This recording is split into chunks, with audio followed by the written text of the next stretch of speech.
दोस्तों, आज का एक इंटरेस्टिंग टॉपिक है जो है मेडिसिन्स की एक्सपायरी डेट कैसे फ़िक्स करते हैं। दोस्तों, मेडिसिन की एक्सपायरी डेट फ़िक्स करना एक काफ़ी डिफ़िकल्ट काम है जो आप लोगों को उसके बारे में जानना ज़रूरी है, मैं समझता हूँ। क्योंकि जो लोग मैन्युफैक्चरिंग करते हैं उसका जो एक्सपायरी डेट रहता है वो अगर शॉर्ट करेंगे तो उनका सेल ज़्यादा बढ़ता है। अगर एक्सपायरी डेट अगर बड़ी करेंगे तो जो परचेज़ करने वाला होता है उसका ज़्यादा फ़ायदा होता है, क्योंकि वो ज़्यादा टाइम तक वो मेडिसिन सेल कर पाता है। अगर एक्सपायरी शॉर्ट रहेगा तो वो उसका टाइम जो पीरियड रहता है वो काफ़ी कम मिलता है एंड वो कम टाइम पीरियड में ही उसको सेल करना पड़ता है। उसका एक्सपायर हो जाएगा तो कोई लेगा भी नहीं उसके पास से। ठीक है, तो ये एक्सपायरी डेट हम लोग कैसे डिसाइड करते हैं एंड हम लोग क्या कैसे उसके ऊपर स्टडी करते हैं। ठीक है, एक्सपायरी डेट डिसाइड जो होता है वो एकदम स्टार्टिंग से होता है। जैसे कि हम लोग अगर एक मेडिसिन का फार्मूला हम लोग डिज़ाइन करेंगे, लेट्स से हम लोग एग्जांपल लेंगे पैरासीटामोल का।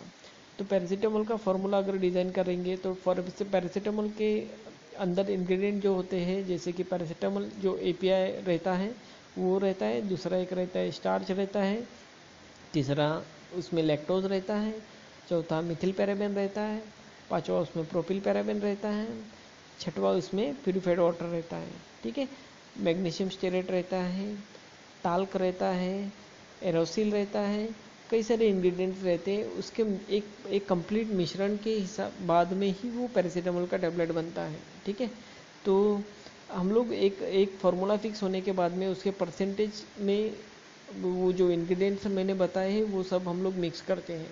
मिक्स होने के बाद में उसका एक टैबलेट बनाते हैं। टैबलेट बनने के बाद में हम लोग वो टैबलेट पैकेजिंग करते हैं। ठीक है, तो ये पैकेजिंग जब हम लोग करते हैं उसके बाद हम लोगों के पास एक एक डेटा या फिर एक बैच हमारे पास बन जाता है। तो ये जो बैच है हम लोग उसका क्वालिटी कंट्रोल लैब में उसको एनालिसिस करते हैं।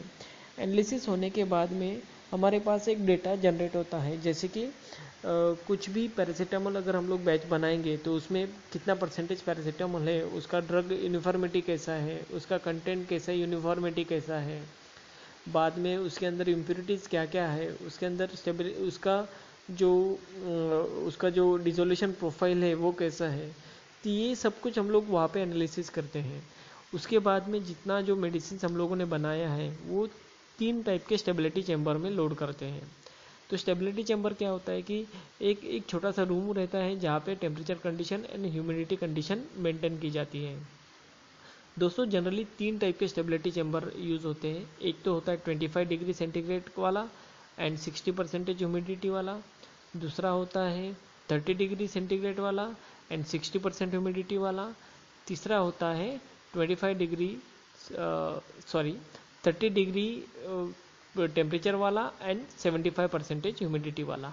ऐसे 3 स्टेबिलिटी चैम्बर होते हैं। ठीक है, तो हर एक स्टेबिलिटी चैम्बर में हम लोग थोड़ा थोड़ा मेडिसिन हम लोग स्टोर करते हैं। जैसे कि 6 महीना होता है तो हर 6 महीने बाद हम लोग हर एक स्टेबिलिटी चैम्बर से मेडिसिन निकालते हैं एंड उसका एनालिसिस करते हैं। तो आपको एक इंटरेस्टिंग बात मैं बताना चाहता हूँ कि आपके पास जो भी मेडिसिन है उसका एक्सपायरी डेट हमेशा 6 महीने का रहता है, 12 महीने का रहता है, 18 महीने का रहता है, 24 महीने का रहता है या फिर 36 मंथ का रहता है। ठीक है, 36 मंथ के आगे भी हो सकता है किसी का, लेकिन जो भी होगा वो 6 गुना से मल्टीप्लाई होगा। ठीक है, तो ये जो एक्सपायरी डेट है मुझे पता है 99.9% लोगों ने देखा नहीं रहेगा कि अपने खुद का मेडिसिन का एक्सपायरी डेट 6 महीने से बढ़ते जाता है। ठीक है, ये काफ़ी इंटरेस्टिंग चीज़ है। तो ये जो एक्सपायरी डेट होता है ये 6 महीने बाद कैसे होता है, क्योंकि हम लोग जो एनालिटिकल का डेटा हमारे हमारे पास जनरेट होता है वो हर 6 महीने बाद होता है। तो 6 महीने के बाद में हम लोग मेडिसिन निकालेंगे, उसको एनालिसिस करेंगे, उसका एनालिटिकल डेटा हम लोग प्राइमरी जो एनालिसिस रहता है उससे कंपेयर करते हैं।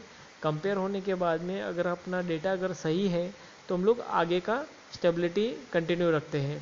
तो ऐसे करते करते अगर हम लोगों का अगर 24 मंथ का स्टेबिलिटी डेटा परफेक्ट आता है एंड उसके बाद में 6 महीने का जो डेटा है, जो 30 मंथ का जो डेटा है वो अगर हमारा फेल हो जाता है तो तो फेल यानी कि जो डेटा मिलता है वो प्राइमरी डेटा से, जो मतलब जीरो टाइम के एनालिसिस के डेटा से मैच नहीं होता है। उसमें इम्प्योरिटीज़ कम आ जाएगी, एसी कम आ जाएगा, काफ़ी सारा वैल्यू जो है वो कम आ जाएगा या फिर कुछ अलग आ जाएगा। तो अगर होता है तो उसका 30 मंथ का जो डेटा है वो फेल हो गया है, उसका मतलब क्या कि इसका मतलब जो है कि उसका प्रोडक्ट का एक्सपायरी जो है वो 24 मंथ, मतलब वो प्रोडक्ट 24 मंथ तक ही स्टेबल है, उसके बाद में अगर हम लोग उसको स्टोर करेंगे तो वो स्टेबल नहीं है, उसका इफेक्ट बराबर से नहीं आएगा। ठीक है, तो ये सब सिंपल सी बात है, छोटी सी बात है जो आपको मालूम नहीं रहेगी शायद से।